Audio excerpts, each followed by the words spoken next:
whole of Srimad Bhagavatam.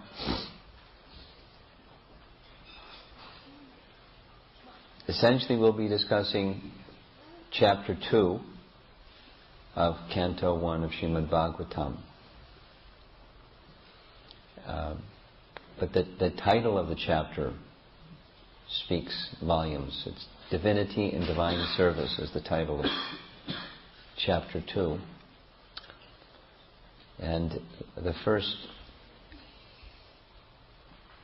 canto of Srimad Bhagavatam is compared in Padma Purana to, along with Canto 2, the first two cantos are the lotus feet of the literary form of the Supreme Personality of Godhead. It's said in Padma Purana that this Srimad Bhagavatam, just like Krishna appeared at the end of Dwapara Yuga, after Krishna departed, Srimad Bhagavatam appeared as just like when the sun sets in the western horizon, the moon may rise simultaneously or shortly thereafter on the eastern horizon. And when the full moon shines as brilliantly as the sun, but at the same time giving cooling and soothing rays as opposed to the hot scorching rays of the sun, this is like the appearance of Srimad Bhagavatam. Because when Krishna appeared, he vinashaya shuddhuskritam, he annihilated the population of miscreant kings on earth and re-established principles of Dharma by teaching Bhagavad Gita. But rather than annihilating the miscreant population with Srimad Bhagavatam, as opposed to the heat of the sun, the soothing and cooling rays of the moon, the Srimad Bhagavatam removes the demoniac propensities that the reader of Srimad Bhagavatam has from within their hearts and replaces that demoniac propensity with loving propensity. The natural, awakens the loving natural propensity of the living being. Janata agha viplava. The tendencies towards sinful life are viplava, destroyed, eliminated by Yasmin Pratishlokim Abhadyavat Svapi, the wonderful verses of Srimad Bhagavatam, by giving oral reception to them. So the first canto and the second canto, they're the lotus feet of this literary presentation of Krishna, or manifestation of Krishna, as the whole Srimad Bhagavatam is Krishna in a written form or a sound vibration form. And when you approach the lotus feet of the Personality of Godhead, to do so, you must be humble. To approach the feet of someone, you take a humble position to approach the lotus feet of the Supreme Lord. The misconceptions due to pride, illusion, arrogance, madness, and so forth, they're dismissed, for one is going to actually take shelter of the lotus feet of the Supreme Personality of Godhead. So that's the effect of this first and second cantos of Srimad Bhagavatam. When you reach the lotus feet of the Supreme Lord, you've reached the Supreme Lord. And the rest is continuing on His transcendental form through stages and various, as the various cantos unfold. When Srila Prabhupada came to America, he brought with him the translation of the first canto of Srimad Bhagavatam. And I heard this so many times as a new devotee. Everything that you need to know to go back to Godhead are within the first canto of Srimad Bhagavatam.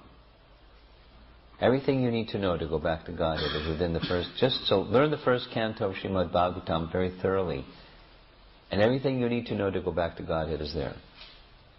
That was pretty encouraging.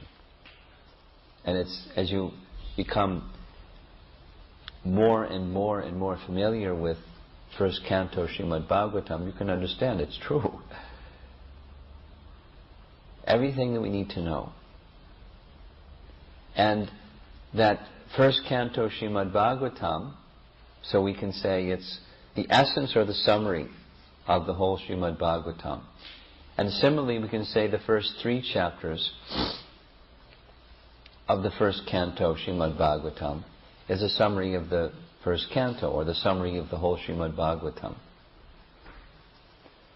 So that's what we're doing. We're taking an essence section of Srimad Bhagavatam and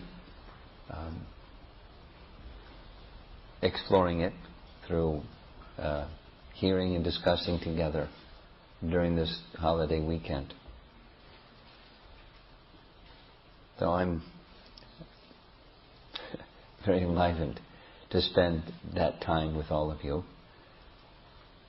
So I thought a nice way to begin, from the subtitle, 6 questions and 6 answers. The format of Srimad Bhagavatam, as with many parts of the Vedic literatures, the format is questions and answers. And within Srimad Bhagavatam, the person asking the questions is Shukadeva Goswami, is giving the answers, and Maharaj Parikshit is asking the questions. And in the audience somewhere here, the various sages that were assembled at the time of Maharaj Parikshit's departure was Sutta Goswami. Sutta Goswami was the son of Ramaharshan Sutta, who was a disciple of Vyasadeva, and specifically Ramaharshan was entrusted with the Puranic portion of the Vedas, which Vyasa compiled, and he entrusted that to Ramaharshan Sutta. And so naturally the father taught his son. But in addition to the father, Ramaharshan, teaching Sutta, so he was already highly qualified.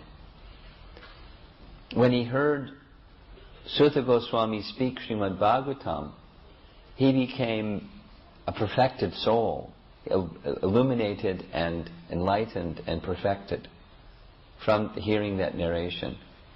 And later Sutta was asked to repeat what he heard from Shukadeva Goswami.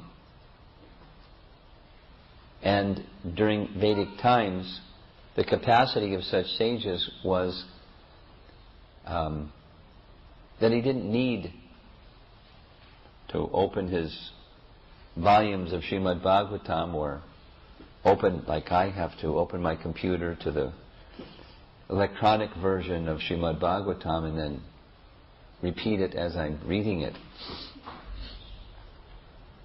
He had assimilated and fully realized and was able to express it completely after this dialogue. And so in that dialogue that was later presented, where Sutta Goswami is speaking to another assembly of sages at Naimisharanya, the sages begin, I'm now making a little summary of what the first chapter of Canto 1 is. The sages begin, actually the first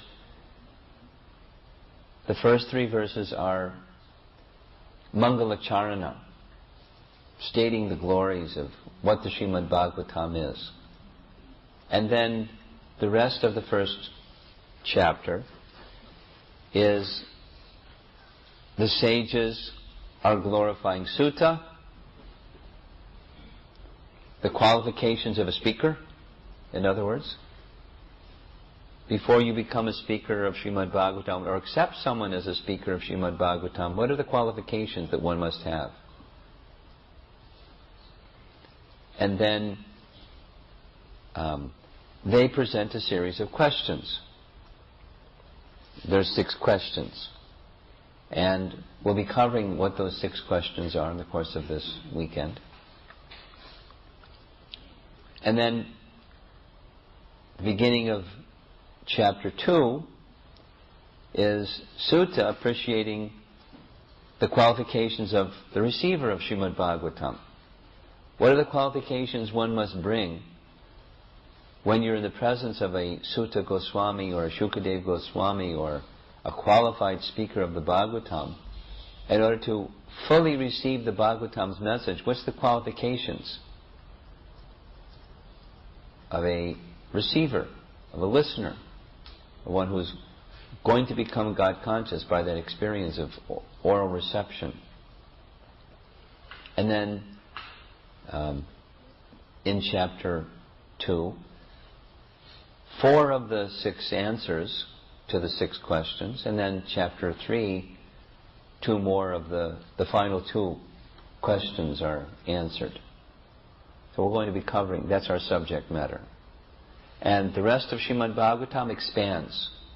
From the answers that are given, further questions are raised. And I like this visual example. Probably many of you, if not all of you, at least most of you, have made ghee wicks before, or you've seen somebody make ghee wicks before. So, in case you haven't, here's how you make a ghee wick.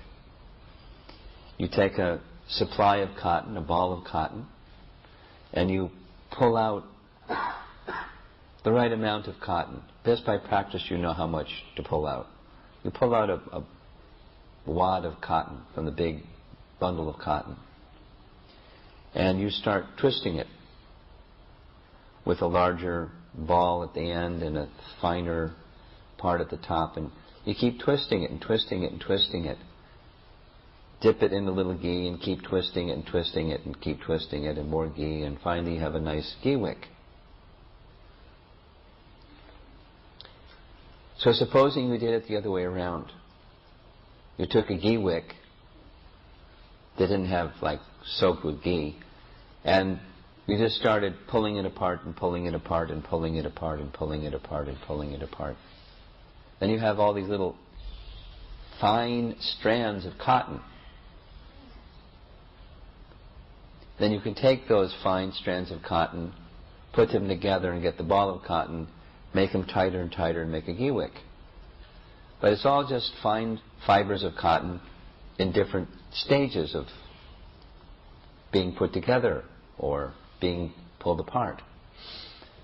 So the first 3 chapters of the first canto is like the ghee wick.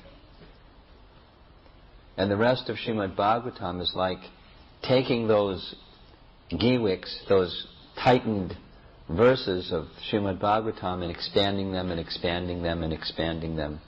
And all that those other verses are is but another expanded version of the same thing that the ghee wick is. The very tight, compressed message.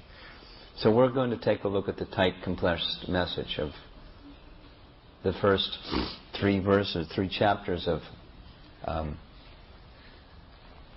the first canto, especially chapter 2. So we can chant together these invocation prayers. Narayanam namaskritya naram chaiva narottamam devim saraswatim vyasam tato jayam udhirayet.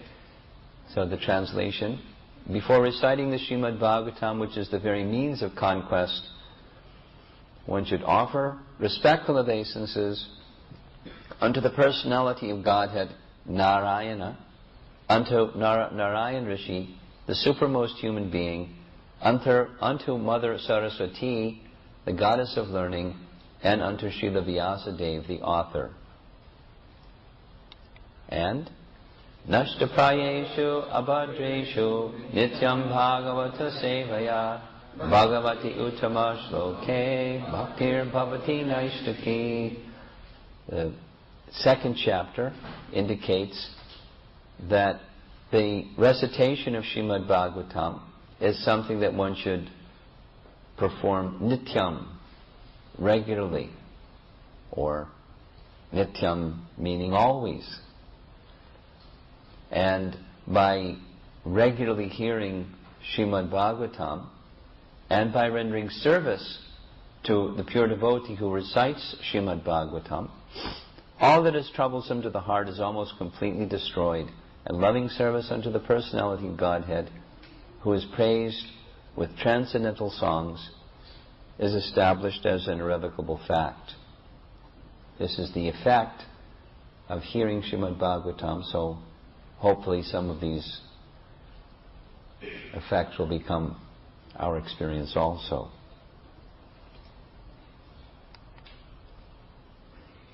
This is a verse that comes in the second canto of Srimad Bhagavatam, where the 10 topics of Srimad Bhagavatam are presented.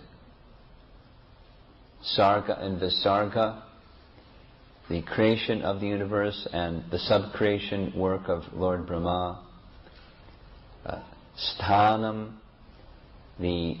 how the planets are situated within that creation. Poshanam, or protection that the Lord extends to the planets and the inhabitants of the planets, particularly those that follow principles of Dharma. The system of manus and the lineages of kings coming from those manus, manvantar. The science of God, mukti, returning back to Godhead, and ashraya, or the summum bonum, Prabhupada has translated here, the ultimate message, or the place that is offering shelter for spiritual perfection. These are the 10 topics that the entire Srimad Bhagavatam is covering, and the Bhagavatam itself has numerous commentaries. And there's a nice depiction here of Srila Prabhupada preparing his Bhaktivedanta purports, where the pastimes of Krishna are being described within the pages of Srimad Bhagavatam. The sources that Srila Prabhupada drew upon to establish his Bhaktivedanta purports are found in this nice long list over here. And without going over the entire list, and the particular commentaries that the acharyas, preceding acharyas, have given, there's a basic breakdown on this side. There are acharyas from the Sri Sampradaya, the Rudra Sampradaya, the Kumara Sampradaya, of course from our own Sampradaya, and the line of Vallabha Acharya. So Srila Prabhupada drew upon this vast resource of the predecessor acharyas in order to provide for us today a very easily accessible and presented in very simple and contemporary language, very, very deep and high philosophy. Or not just philosophy, but the science of God. How to approach the goal of life in a very practical and effective and meaningful way. Just directly the presentation of Srimad Bhagavatam in its various forms. So we're very fortunate to have these presented for us in a very simple, digestible, easily understandable form. In the writings of our various acharyas, we sometimes find that there are renderings of verses or particular points that vary slightly. It's a nice picture of Vishwanath Chakravarti Thakur. His commentaries go commonly to the inner feelings of the speaker, how he was able to discern such things, has to do with his intimacy with Krishna. Only he can tell us how he was able to understand those things. There are passages where Krishna is speaking, and in his purport he describes what Krishna is thinking as he was speaking something. Very confidential. And Jiva Goswami, a previous Acharya before Vishwanath Chakravarti Thakur, and amongst the 6 Goswamis, a preeminent scholar. And Srila Prabhupada drew upon these various commentaries. And just like, for example, what the 6 questions are, or the 6 answers are, there are slight variations between what Vishwanath Chakravarti Thakur and what Jiva Goswami say. And just taking that case in point, how are we to understand, is it this or is it that? Because if this one says this, then how can another one say anything different than what this one said? How can they say that? And it's described by the Acharyas themselves how we're to understand. The fact that there are differences of opinion are like in the spiritual world. When there are perfected souls, they may see or experience the same thing somewhat differently because they're individuals. The fact that they see or experience something in an individual way doesn't detract or in any way diminish the authenticity of Krishna's words or the message of Srimad Bhagavatam. Rather, like the ocean is so deep, and within the ocean there are so many entities, so many aquatics, and so many forms of life. And so one may be describing this, and another may be describing that. And it's just part of the unlimitedness, but of the ocean of transcendental truth. But the Lord's, the essence of instructions that we are to receive, that it takes us to Krishna, the main point. And the rule or the standard for these acharyas is that the essence of Krishna's instructions are not modified. We're brought closer to Krishna as a result. So the original presentation of Srimad Bhagavatam in its spoken form was Vyasadeva spoke Srimad Bhagavatam to Shukadev Goswami, and as pictured here, Shukadev Goswami spoke what he heard from Vyas to Maharaj Parikshit, and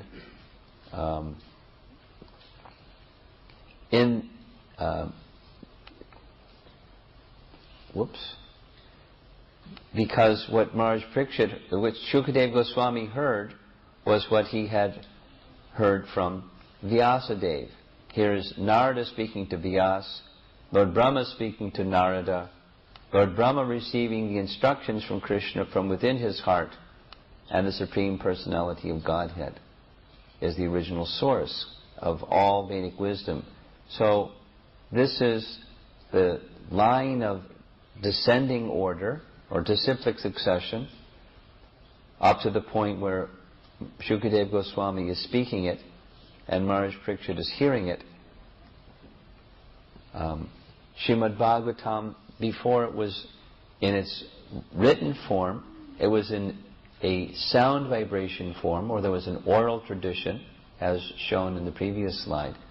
And that oral tradition, because it was Kali Yuga, was about to begin, Vyasadeva took it upon himself to write the message of Srimad Bhagavatam. Srimad Bhagavate Mahamuni Krite.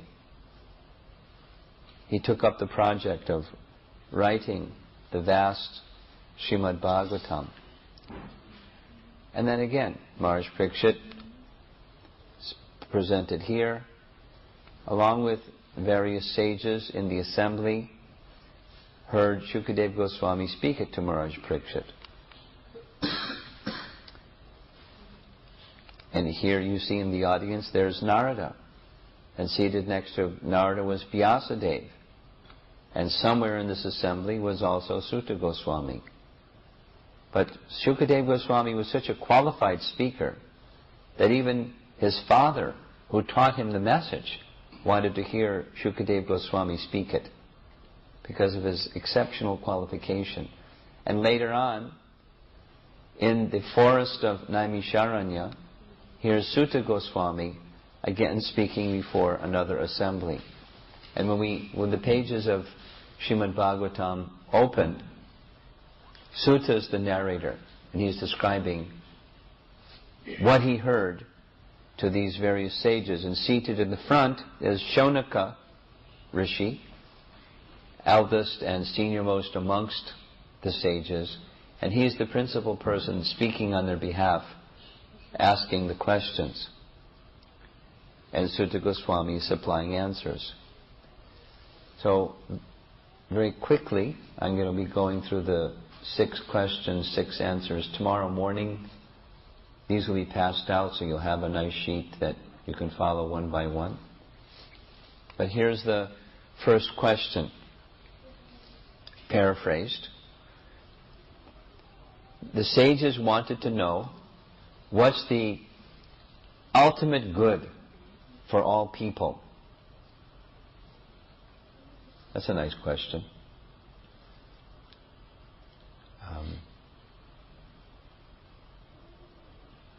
And the answer, because,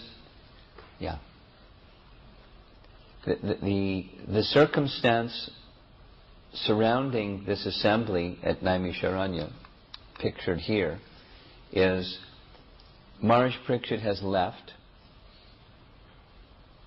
The age of Kali had begun, and the sages, being sages and understanding by astrological configuration as well as their spiritual acumen, they could understand what would be coming in time. The age of Kali would be advancing, and the conditions within human society would go down very, very, very rapidly. Conditions on this planet would become really deteriorated. And they wanted to do something about that.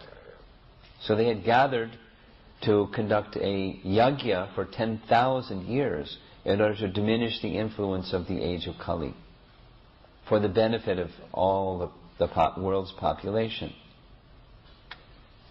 When Sutta Goswami became available to be a speaker during that extended yajna, the question that they asked was, as this age of Kali progresses, how can people be most greatly benefited?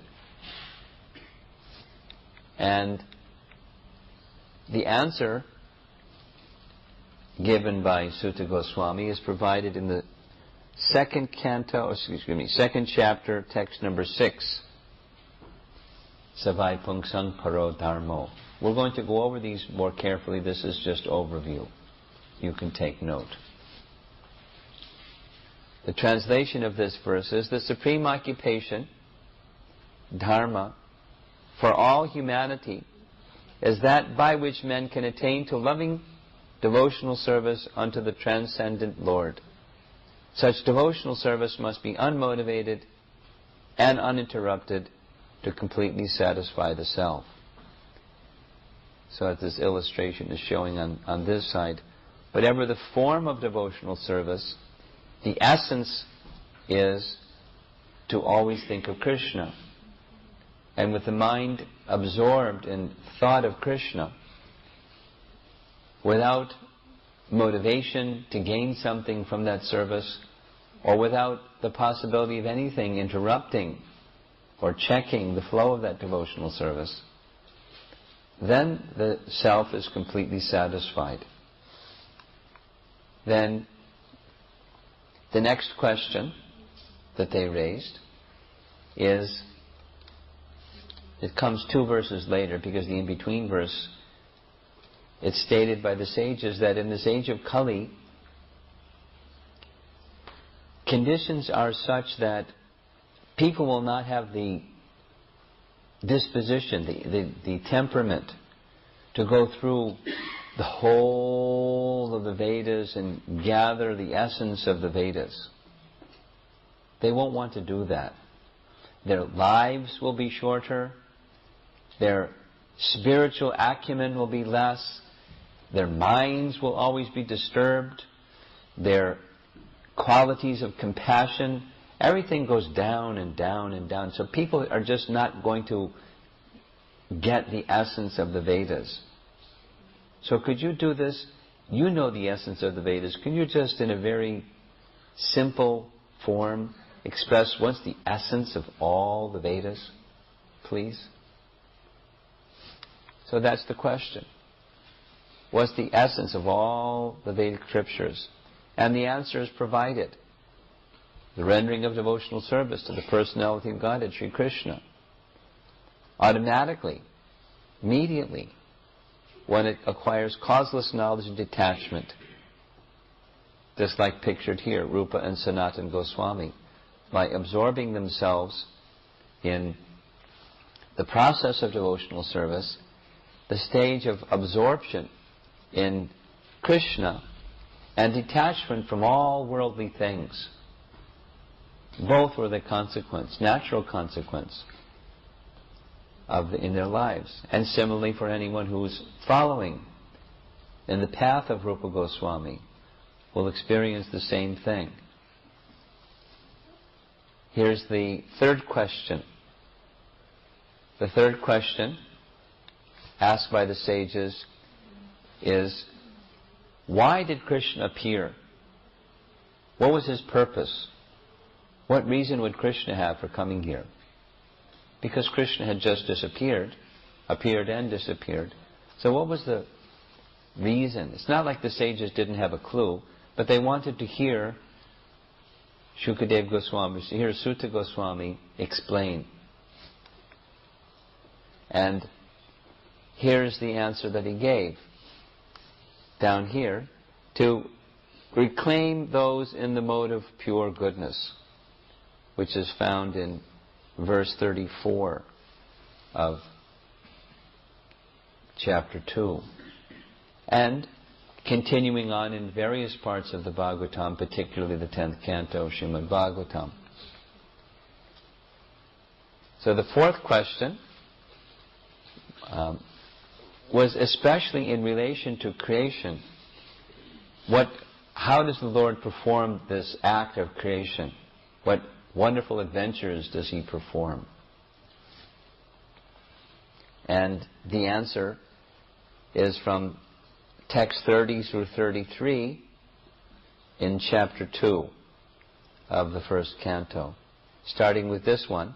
In the beginning of the material creation, that absolute personality of Godhead, Vasudeva, in his transcendental position, created the energies of cause and effect by his own internal energy.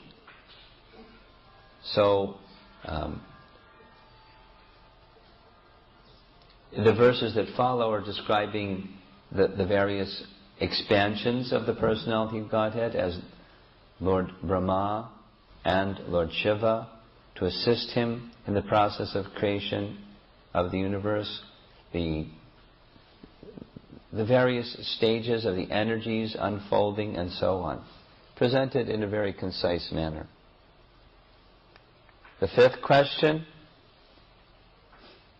what were the activities of his various incarnations? He made the creation come into being, and then he appeared. Please describe the forms of the Lord as they appeared in this created realm. So we have a description of the avatars of the Lord, which are found in the 3rd chapter, and amongst those of the first canto. And It's said that the forms of the Lord are asankhita. They're innumerable. The comparison is to rivulets flowing from inexhaustible sources of water, or waves within the ocean. How many waves are there in the ocean? You can't count them all. Or how many little streams pour into a big, big river. So many little streams pour into a big river. You can't, there's some finite number, but you can't count them all. There's so many.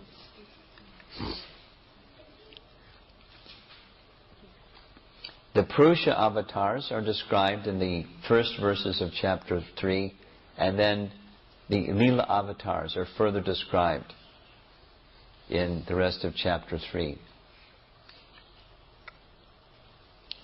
The last of the 6 questions. Is there some way to prevent this from popping up? You can show me how to do that? Okay, later. The final question is, now that Krishna has gone, he's departed from this world, where have religious principles taken shelter? Because when Krishna was present on earth, just by the touch of his lotus feet on earth, as he walked on the earth's surface, Mother Earth was so satisfied that all bountiful supply was taken care of just by Krishna's presence. And because of Krishna's presence, all darkness was dispelled, because he was like light. Because he was supremely pure, all impurity was driven away. All adharmic influences were destroyed by Krishna's presence. But now Krishna's gone. So, where's that place of shelter for religious principles now? And the answer is given that Srimad Bhagavatam appeared, just like I described earlier, as brilliant as the sun. It has arisen just after the departure of Lord Krishna to his own abode, accompanied by religion, knowledge, etc. Persons who have lost their vision due to the dense darkness of ignorance in the sage of Kali shall get light from this Purana. So, these are the 6 questions summarized. We'll go through them more carefully, and just for this evening's presentation, I wanted to begin by covering in a little detail. We'll cover it again tomorrow in more expanded form, of the first of the questions. Here's the Sanskrit.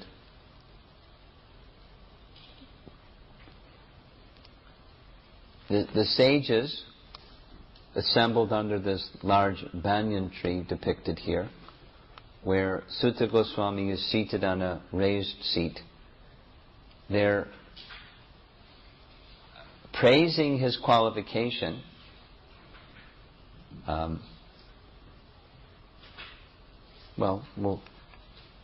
Here's the qualifications that they speak about of Sutta Goswami having. First of all, he heard from the proper source. But when he heard, it wasn't just an intellectual exercise, but he assimilated. He considered very carefully and assimilated the message. It went deep within his heart.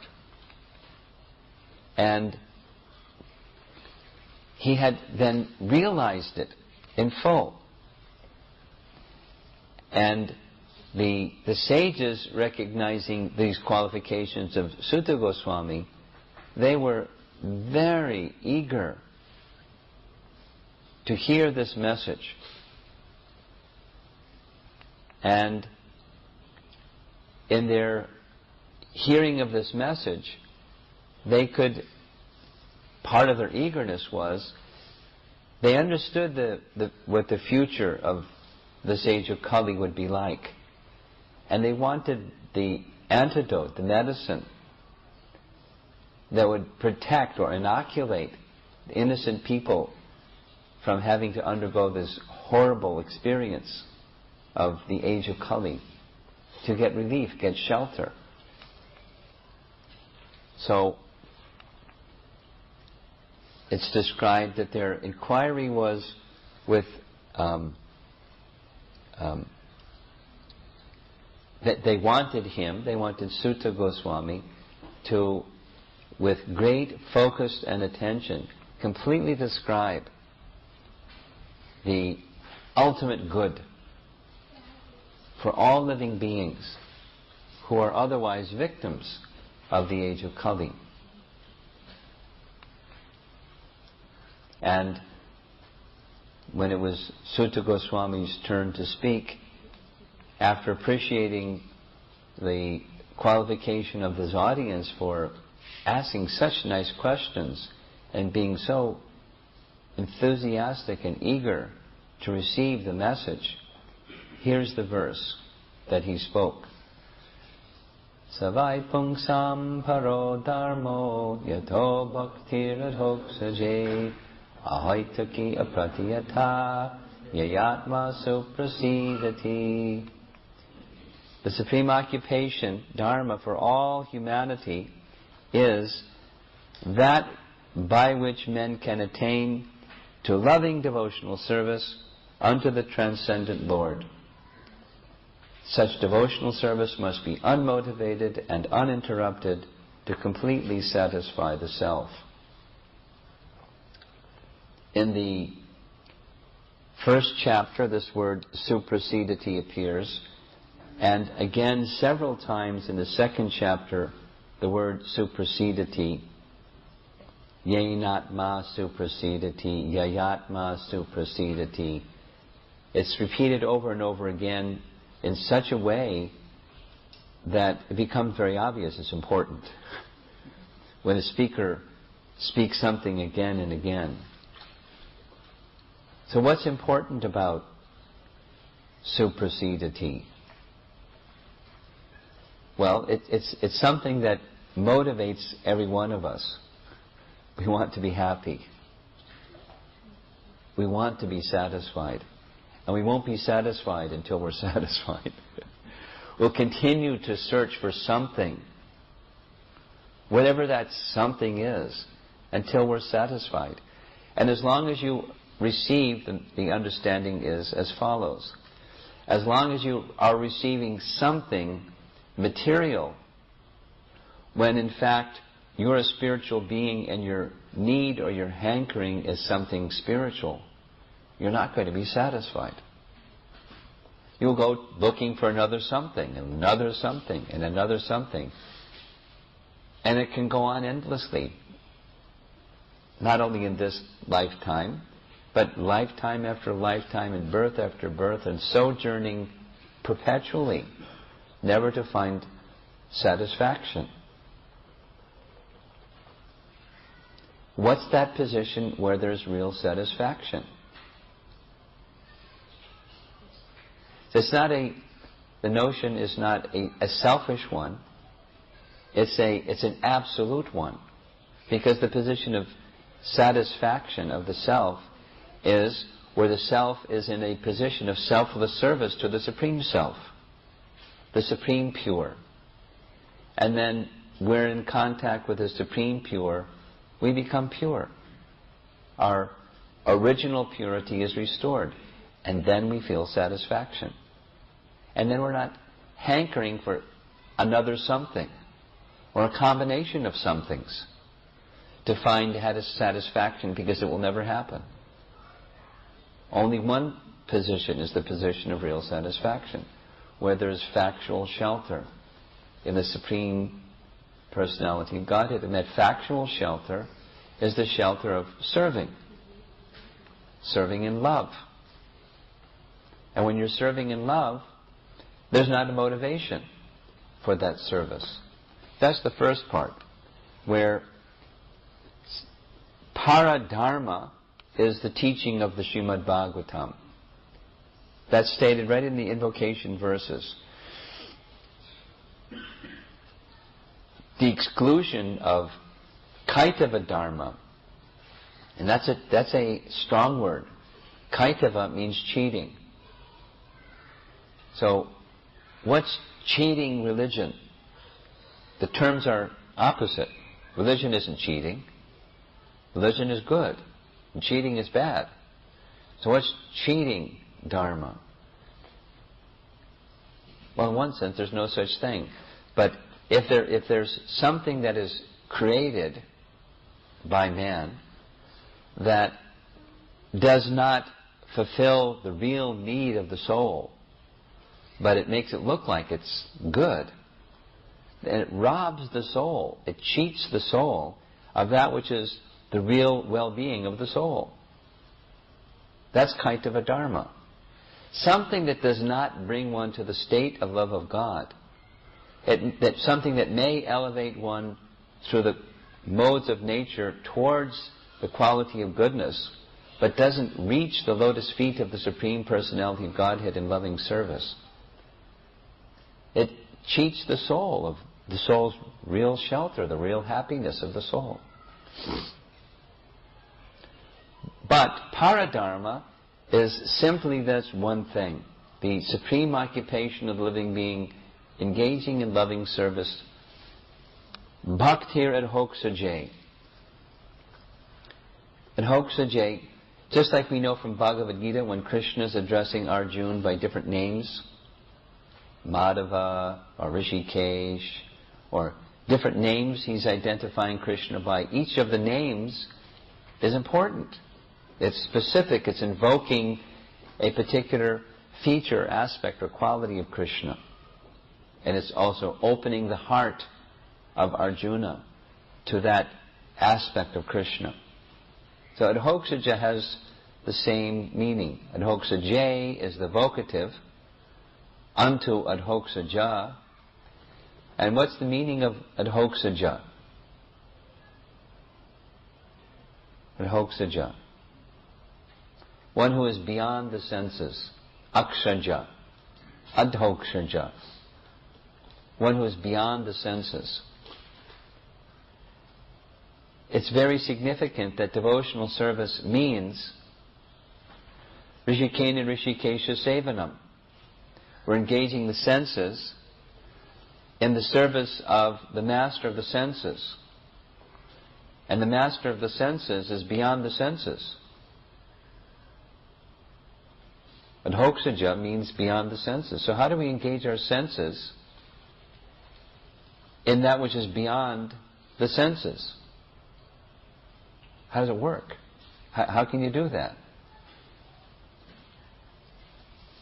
You do that by mercy, because although these blunt material senses cannot perceive he who is beyond these senses, he's the master of these senses nonetheless. So one who has faith, and one who has faith because they have heard properly by descending knowledge about he who is beyond the senses, because they have faith in he who is beyond the senses, nonetheless, although I cannot perceive him, I'm using my hands, I'm using my ears, I'm using my eyes, I'm using my tongue to serve he who is beyond the senses. And by engaging our senses, the blunt material senses, in this way, the senses become spiritualized. And through the medium of those spiritualized senses, one experiences adhoksaja, the presence of the Supreme Personality of Godhead. One experiences the mercy of the Supreme Personality of Godhead through the medium of that devotional service. Built into this phrase, yato bhaktir adhoksaje, is the element of faith. And the element of faith, we know this from Bhagavad Gita. Faith is awakened in the association of those who have faith. Or faith is awakened in the association of devotees. So we cannot engage in devotional service to the Supreme Personality of Godhead without the association of devotees, without having received the mercy of devotees. So when you receive mercy of elevated Vaishnava devotees of the Lord, who instruct in the science of the personality of Godhead and very kindly engage you in the process of serving Him with faith, with this qualification that by training you should do so without material motivation. And that's not what happens in the beginning, because in the beginning we have material motivation, we have material desire. But the training that a qualified teacher of devotional service will provide, like Rupa Goswami provided in his teachings, is one should not approach the Supreme Personality of Godhead simply for the fulfillment of material desire, but rather for the purpose of serving the Supreme Personality of Godhead. Just for serving Him. For that purpose alone, out of gratitude for all that the Supreme Personality of Godhead has supplied and provided and kindly made arrangements for us, for our well-being and our protection and our safety and our upliftment. Let us simply serve Him without motivation. When one can serve the Supreme in devotional service without motivation, where there's nothing on this end that starts it that's material, and nothing on that end that can stop it that's material. That means it's spiritual. Nothing material on one end, the start, and nothing material on the other end, the stop. And in between, it's for the satisfaction of the Supreme Personality of Godhead. That's paradharma. And when paradharma is executed, yenatma suprasidati, to the depths of the soul, one is feeling satisfied, completely happy. So completely happy that there's no desire left for anything else but service to the Supreme Personality of Godhead. When that state is reached, one is completely satisfied at the core of the soul platform. So here's some symptoms or some descriptions or elaborations of what paradharma is. Because that's the message of Srimad Bhagavatam, stated right in the first verse. What is this paradharma? It's pure devotional service, where there's no hetu, or cause, material cause. That's what hetu means. And its opposite is ahetu, or ahaituki. And apratiyata. There's no... We all have the experience. Life is filled with obstacles. You want to do something. I was in Houston, Texas, and before coming to Seattle. I was in Houston, going to Chicago, and then from Chicago to Seattle. And the person that sat next to me in the flight from Houston to Chicago, just, he was a truck driver. And he was flying because he said it's really bad weather up in the Pacific Northwest. He said, I had a flight to go to Salt Lake, but I canceled the flight. I'm going home to Cleveland because I had all these trucks I had to go pick up. Just started talking. I had so many trucks to go pick up. Look at me, I'm just in my work clothes. But, it's all snowed in there. They shut down the airport, and I heard in Seattle all the roads are shut down. I said, really? I'm going to Seattle. He said, oh, no, you're not. Everything's shut down. They've got the police, got this police warning that said, unless you have to be on the road, don't go on the road. And if we stop you and you don't have to be on the road with some emergency, you're under arrest. He was like that kind of a guy, shaking his finger at me like, don't get out on that road. I said, really? Yeah, there's going to be more snow coming. I'm going home. I'm going to Cleveland. I'm not going up there. I was thinking, wow, obstacle. Maybe we won't be able to come to Seattle. But, so we checked the weather and called Nanda Sutta, hey, we're going to make it? Yes, everything's fine. No problem. Come on, Maharaj. Said, you better check the airlines and make sure that they say the same thing that you're saying. Yeah, I called them there. The flight's on.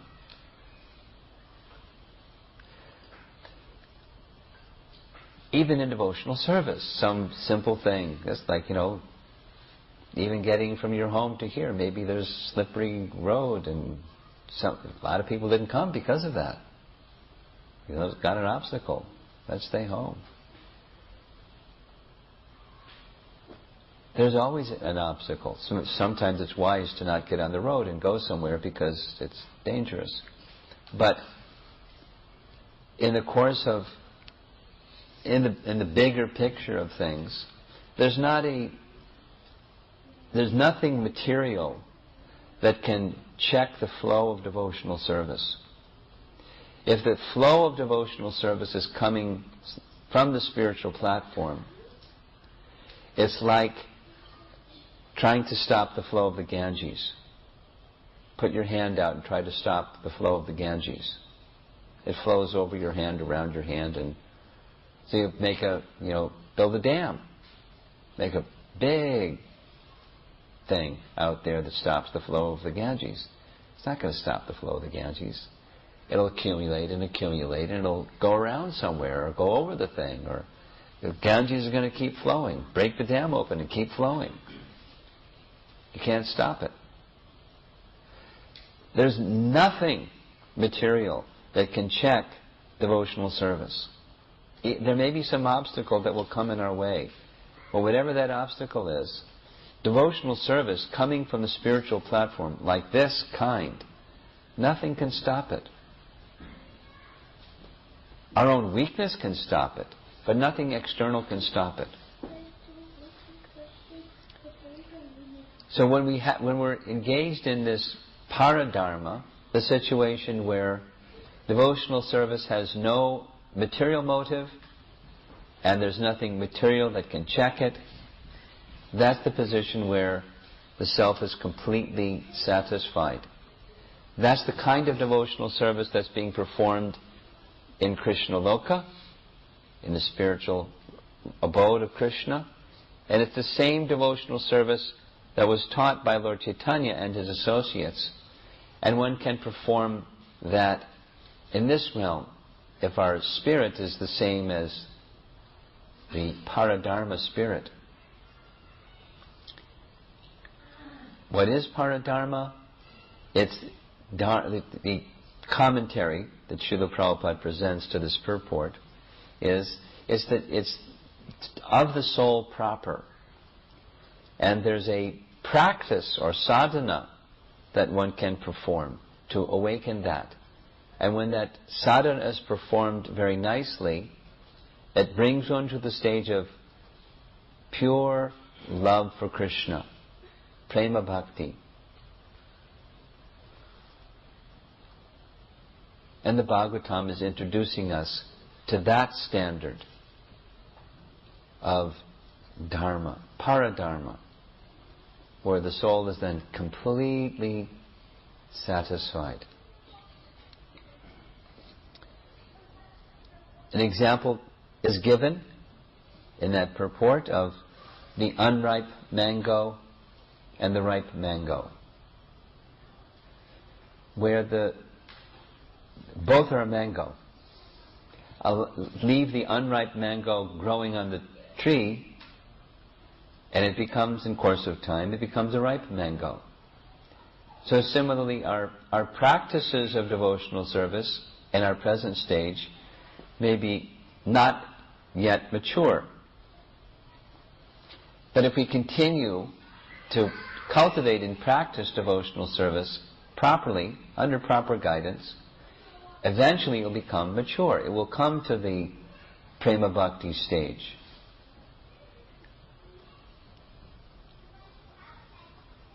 And it's the same as Rupa Goswami's teaching. Sadhana bhakti, when done properly, eventually comes to the stage of bhava bhakti and eventually becomes prema bhakti. Those are the three divisions of teachings in Nectar of Devotion. Sadhana is the not yet mature stage of what Paradharma is presenting.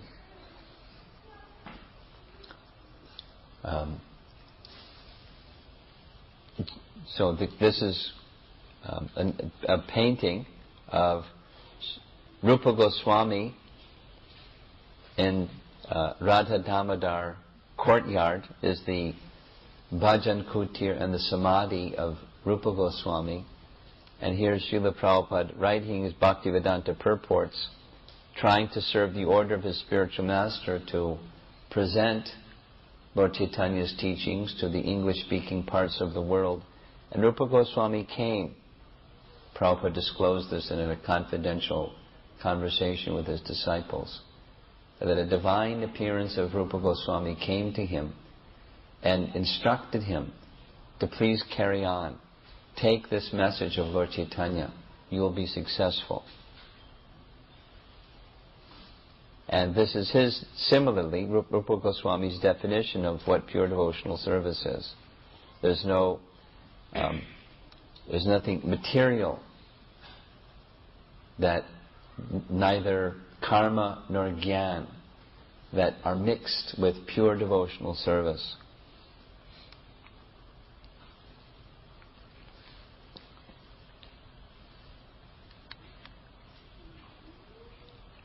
This is a nice little chart depicting where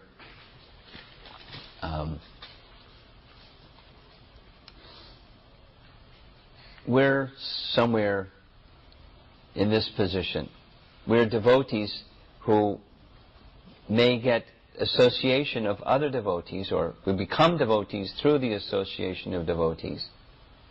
And those who are, this is a representation of the descending mercy of the devotees that comes from the Lord. And when we engage in the processes of devotional service, our own devotion or our bhakti becomes awakened.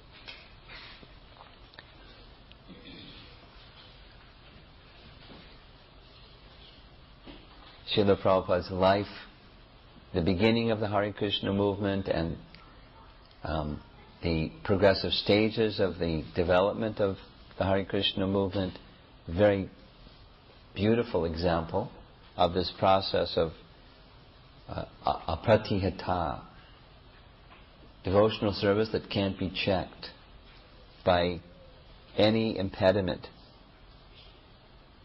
when one is very determined. There's no impediment that can check the flow of devotional service, although it certainly may seem like it because our devotion is pretty weak. But those impediments can be instead opportunities for us to become more determined and more determined in devotional service. Hanuman is a very wonderful example of simply to serve Ram. Anything was a great joy for Hanuman. Even something seemingly impossible was a great joy for Hanuman. It's completely natural for the soul. The process of devotional service is not something artificial. On the soul level, It's completely natural. And the sweetness of this divine relation of the servant and the served on the spiritual platform is consummated by the practices of devotional service. So we'll continue tomorrow with the questions and the answers of the sages of Naimisharanya and Sutta Goswami. So any comment or question what we presented here?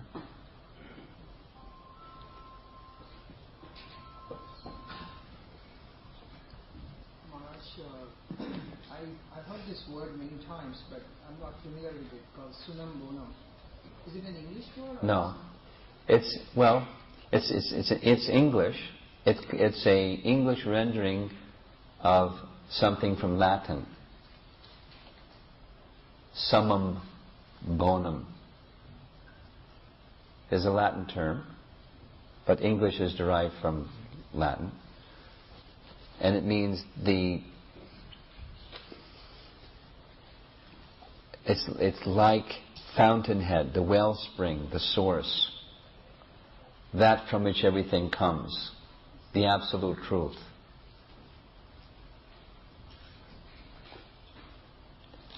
The sum total of everything. Summum bonum.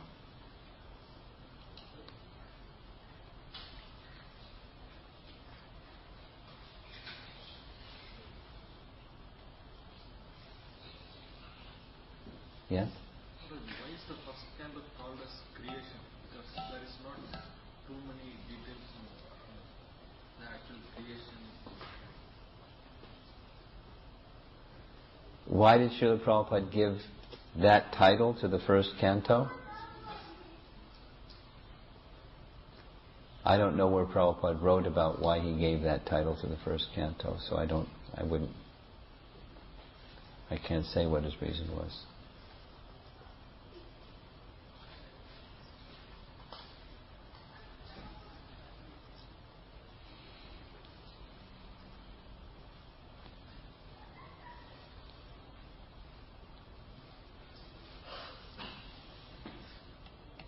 Anything else?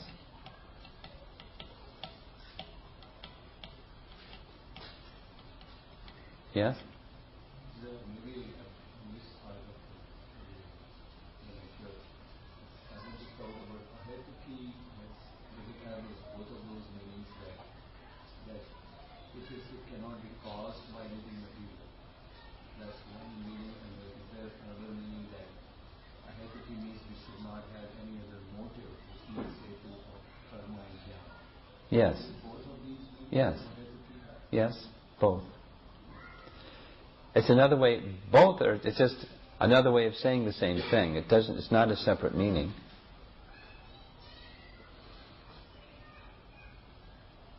There's nothing that can cause it. The second one is the motive. What motive? But the motive is a cause, an impetus for activity.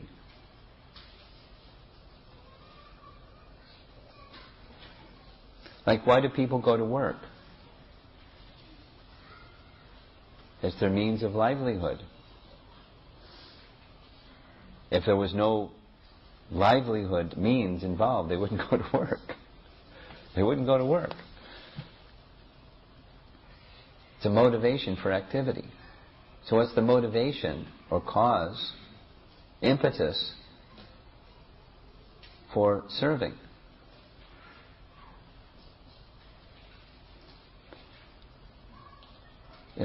Frankly, it's one of the reasons why, not the only reason why, but it's one of the reasons why it's very difficult to steady the mind when chanting. Because what's fruitive about chanting? I'm not earning money. I'm not learning something, mastering a skill of something, so I can then, earn some money. Or just like get the satisfaction of knowing something more than what I now know. It's not fruitive. It's simply devotional. The mind is very restless.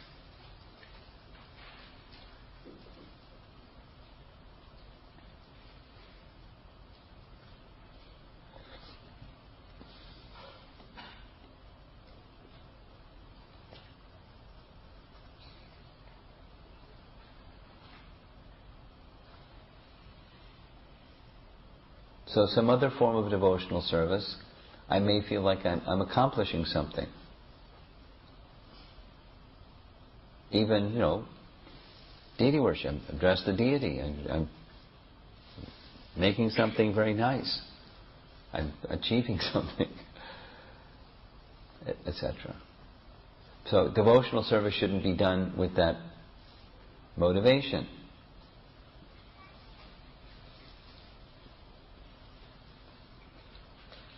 Oh, the expression is different, but it boils down to the same thing.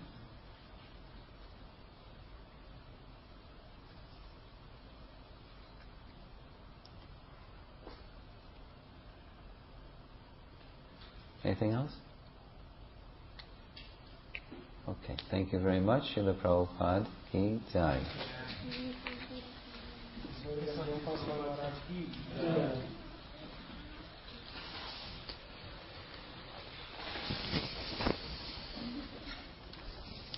Maharaj is going to distribute cookies to everybody. Yeah. And tomorrow morning the session starts at 7 o'clock. So be here on time, please. 7 o'clock. 7 to 8:15 and then 9:30 to 10:45. 2 sessions. There will be breakfast and lunch thereafter. I suggest